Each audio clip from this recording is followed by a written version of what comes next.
A team of THOUBAL commando personnel arrested 4 cadres of the outfit KYKL today at around 8:30 am from THOUBAL Wangmataba near Magic Parking.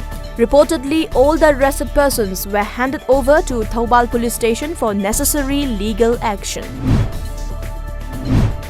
Volunteers of Wildlife and Biodiversity Conservation Committee WBCC Manipuri today rescued a trapped bird from Eco Path early this morning. Reportedly, on receiving an information that 2 wild birds were trapped, WBCC volunteers rushed to the venue and found 2 birds in the trap that were set up by some unknown individuals. One of the birds was found dead.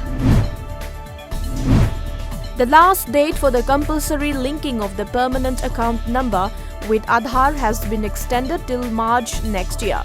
This was informed by the Central Board of Direct Taxes (CBDT) yesterday.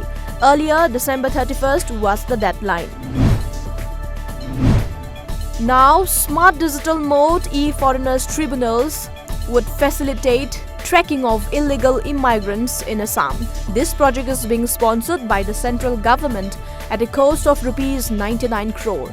It would identify those through the National Register of Citizens.